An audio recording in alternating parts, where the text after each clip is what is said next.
Do you still remember Diagnosis Murder? It was the show that once captivated America with mind-twisting cases and breath-stopping plot turns. But more than 30 years later, the real lives of its cast are far more dramatic than anything the series ever portrayed. Some of the main stars disappeared from the screen forever, while a once-forgettable supporting actor has somehow become a billionaire.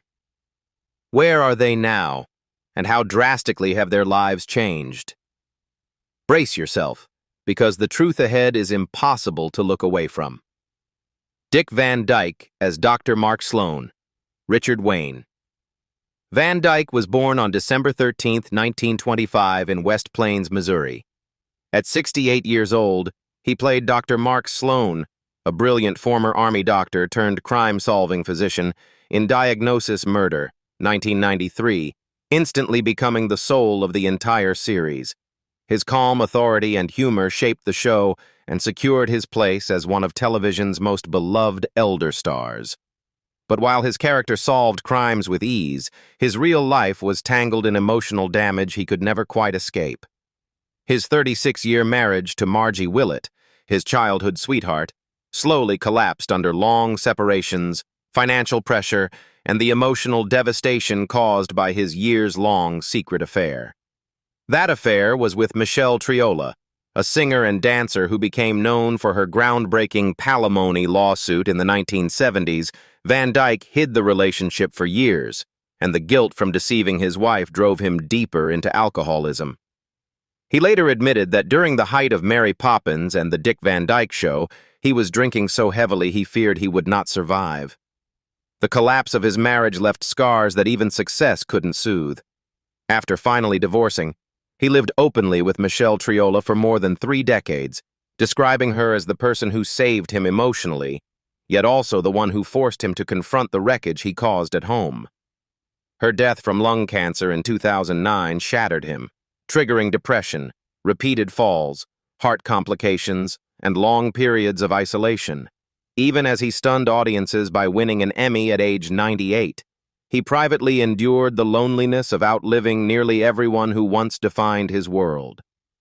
In 2025, Dick Van Dyke remains alive at an astonishing 100 years old, appearing only for rare events and relying heavily on the care of his wife, Arlene Silver, who has become his emotional and physical support.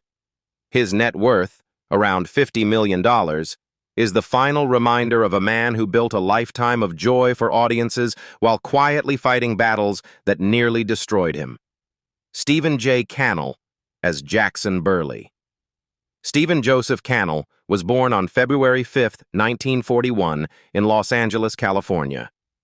At 56 years old, he appeared in Diagnosis Murder, 1993, as Jackson Burley, an observant investigator who occasionally assisted Dr. Sloan, giving fans a rare glimpse of the legendary producer stepping in front of the camera. Yet Cannell's life was far more tragic than his confident on-screen presence suggested. His marriage to Marcia Finch, his high school sweetheart, lasted 46 years, but he confessed that his non-stop writing schedule, often 18 hours a day, left his wife and children living in emotional loneliness.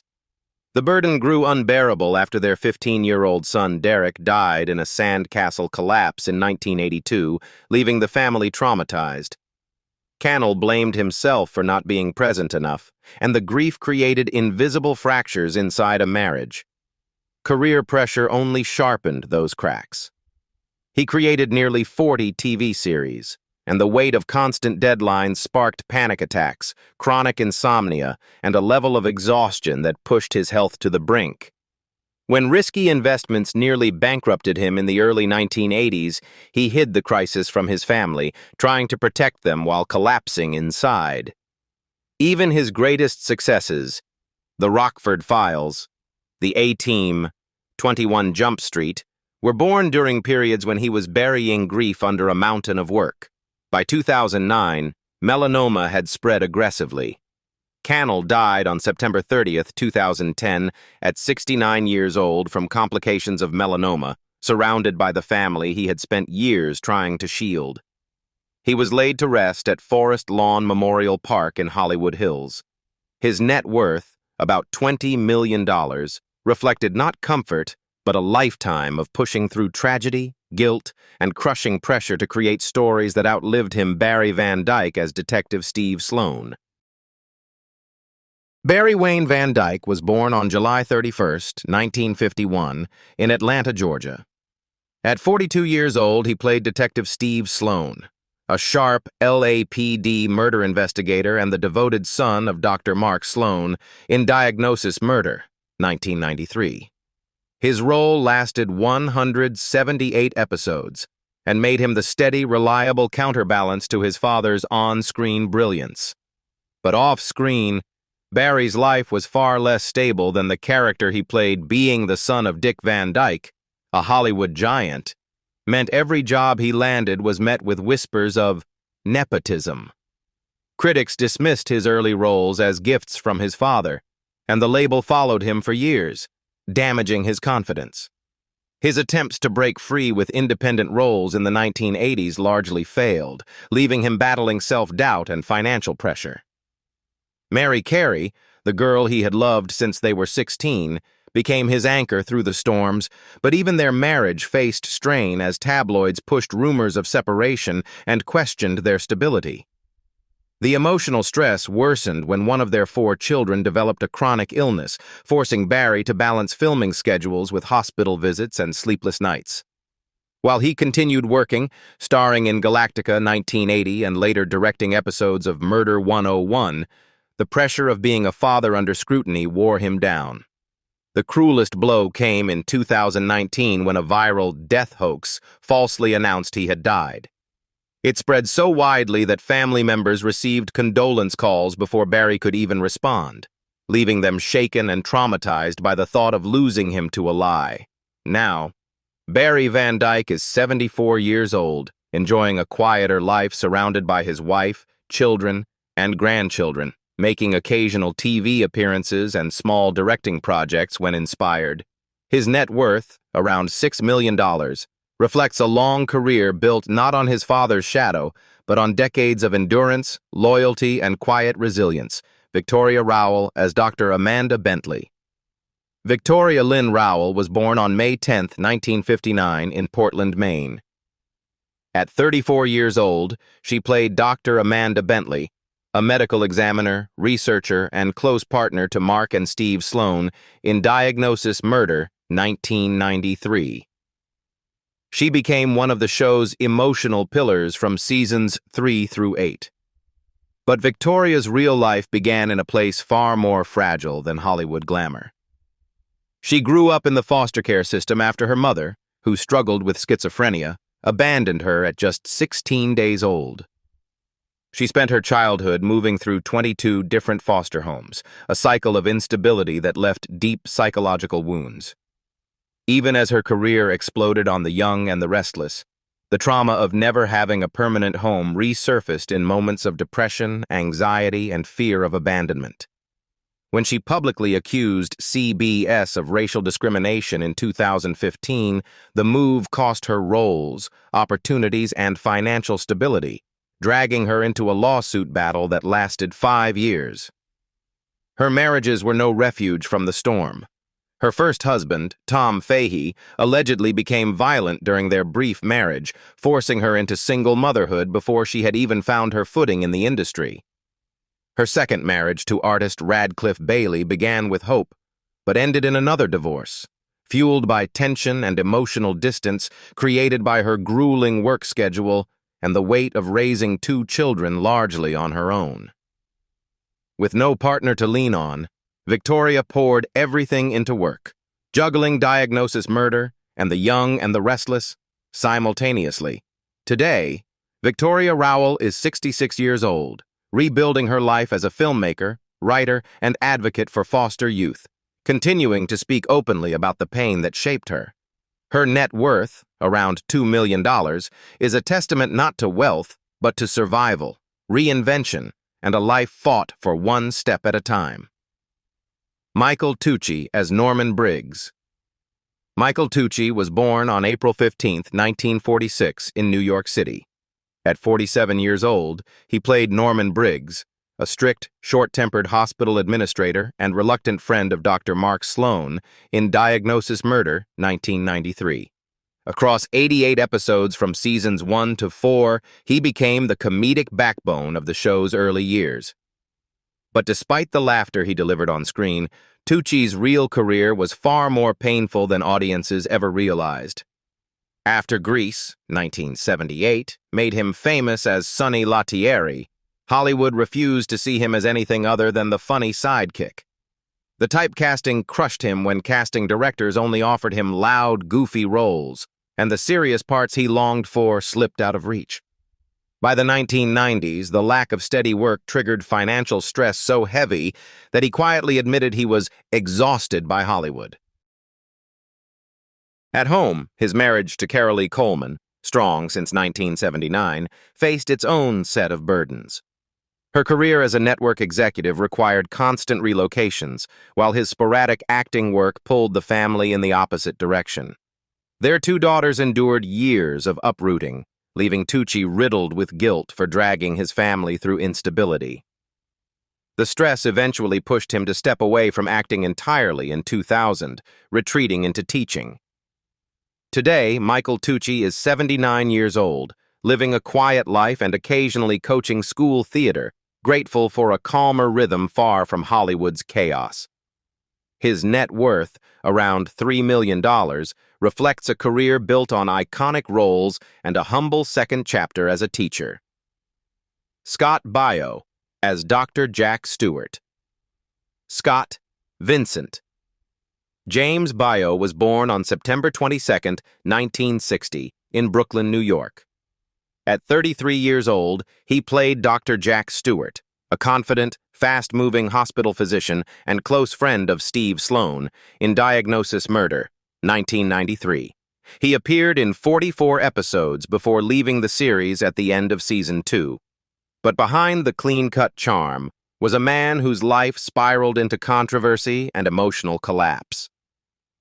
After the fame of Happy Days and Charles in Charge, Baio battled addiction and a temporary financial crash that nearly wiped him out. His dating history, with stars like Pamela Anderson, Erin Moran, and Nicole Eggert, fed tabloid scrutiny that later turned against him during the #Me Too era.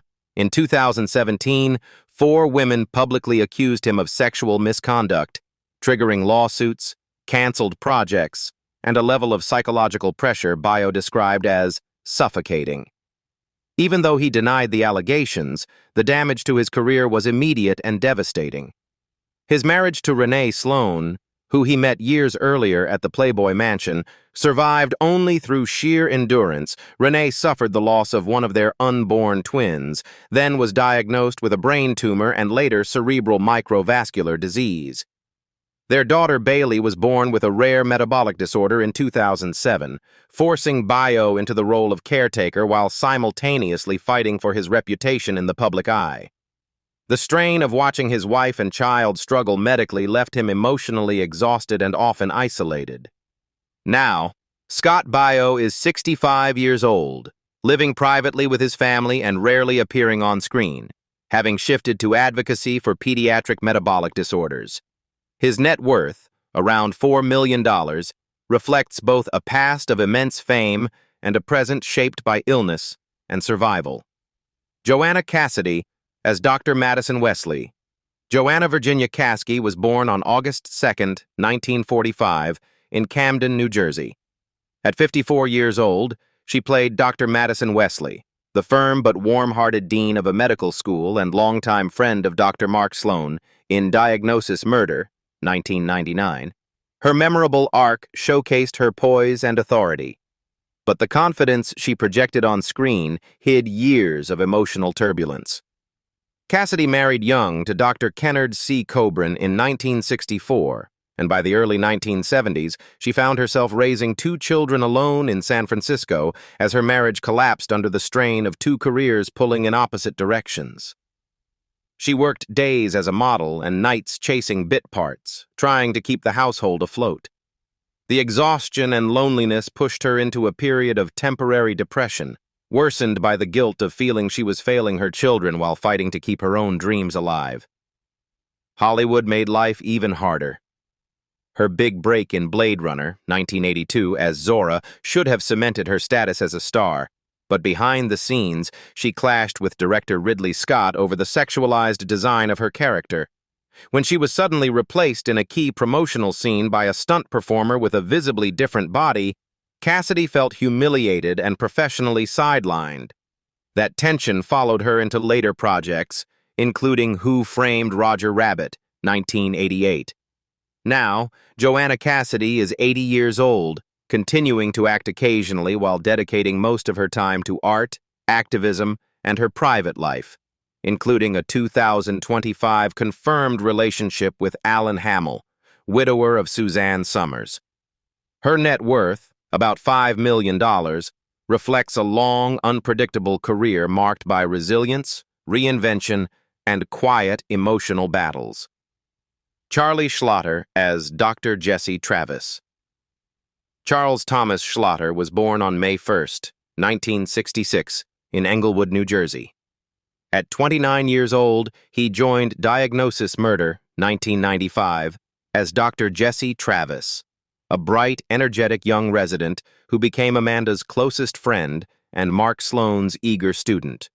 Over 126 episodes from seasons 3 to 8, he evolved from comic relief into one of the show's emotional centerpieces.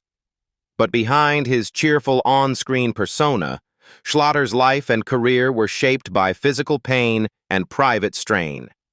After achieving early fame with 18 Again, 1988, a stunt accident left him with chronic neck damage that doctors warned would worsen with age. The constant pain quietly forced him to turn away from the career he thought he was building. Even during Diagnosis Murder, the injury flared unpredictably. His personal life stabilized only after years of brief, difficult relationships. One of them, his 1990 romance with Jennifer Aniston during Ferris Bueller, collapsed under the pressure of two young actors chasing success while dealing with the chaos of a struggling series. It wasn't until he married Natalia Sokolova in 2012, after meeting her during voice acting work, that he found a partner who understood the unpredictable rhythms of his career. Even then, the chronic pain and anxiety about losing work followed him home, especially as opportunities in live action dwindled and he switched almost entirely to voice acting to support his growing family. Today, Charlie Schlatter is 59 years old, still working steadily as a voice actor, bringing life to characters from The Flash to Kick Buttowski, Ben 10, G.I. Joe, Renegades, and The Loud House.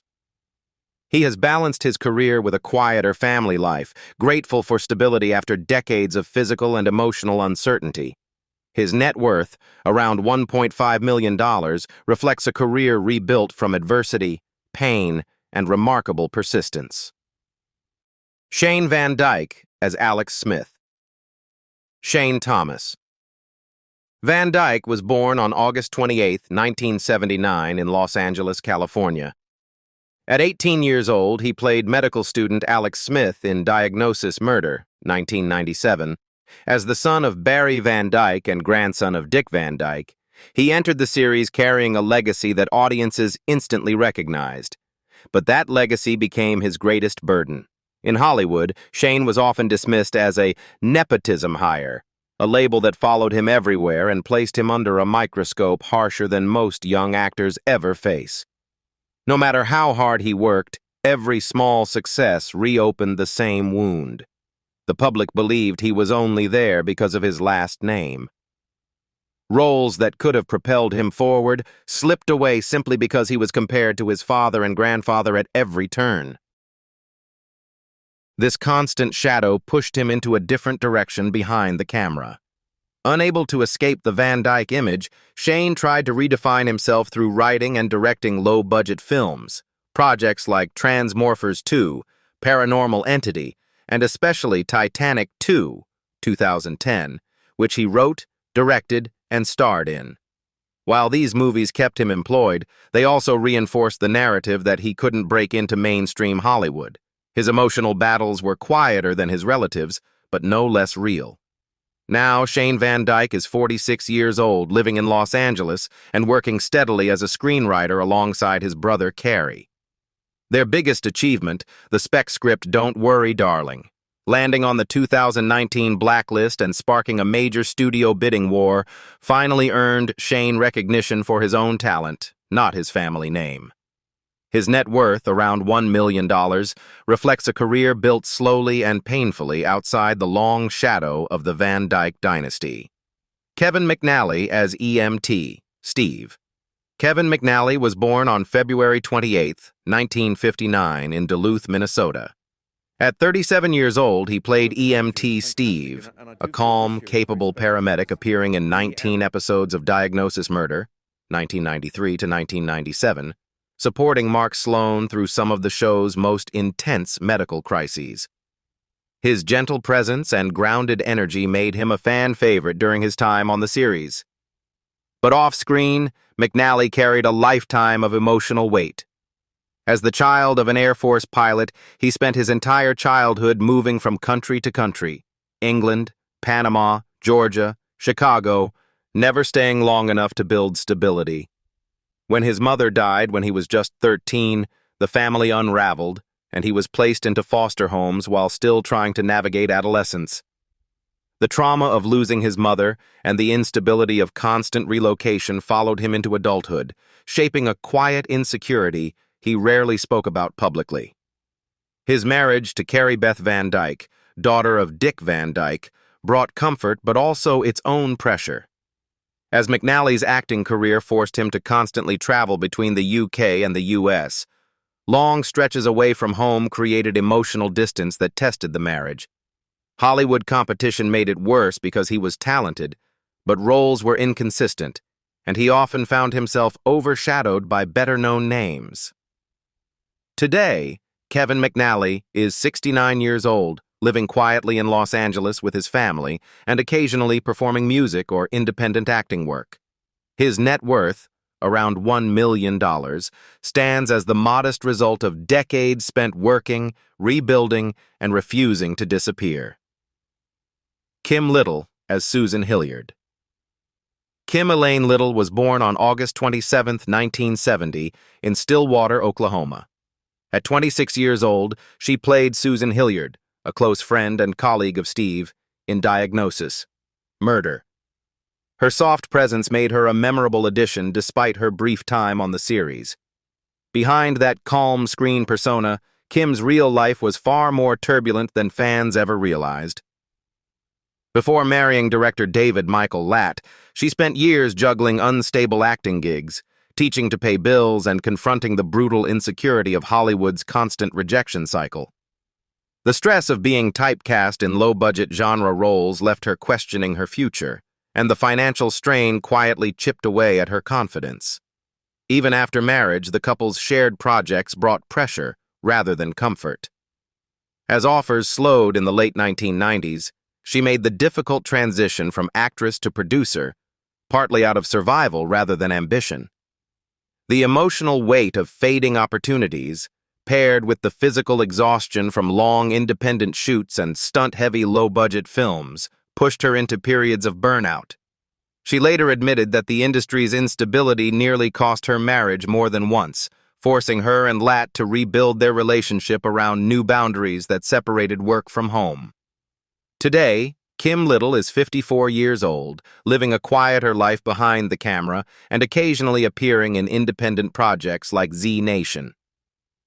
After years of navigating rejection, low-budget stress, and the strain of mixing marriage with filmmaking, she has settled into stability. Her net worth is approximately $1 million. Susan Gibney as Detective Tanis Archer. Susan Marie Gibney was born on September 11, 1961, in Manhattan Beach, California. At 34 years old, she appeared as Detective Tanis Archer in Diagnosis Murder. Though her time on the show was brief, she carried a commanding presence shaped by years of serious dramatic training. But the truth behind her career was far more painful than fans ever saw. After early success in soap operas and theater, Susan attempted to break into science fiction, only to be boxed into the same type of intelligent, icy professional roles after Star Trek: The Next Generation. Hollywood's typecasting crushed opportunities that should have transformed her career.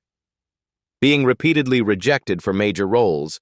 Captain Janeway, 7 of 9, even the Borg Queen, left deep emotional scars. She prepared for months, only to be told she was too young, not enough of a bombshell, or simply not marketable. Her personal life was no less difficult. The financial instability of chasing Hollywood dreams forced her to work as a chauffeur for over a year just to survive. The stress of constant career setbacks strained relationships and created long periods of self-doubt, especially once she realized that younger actresses were being selected for roles she had helped define. After 2000, the sharp decline in substantial offers pushed her back toward theater and independent films. Now, Susan Gibney is 64 years old, still respected within the Star Trek community, and continuing to act in selective film and TV projects. Her net worth is approximately $2 million. So after 3 decades of mystery, tragedy, disappearances, and shocking success, which story stunned you the most, and who should we uncover next? Make sure to like, subscribe, and tell us in the comments, because the truth behind Hollywood never really ends.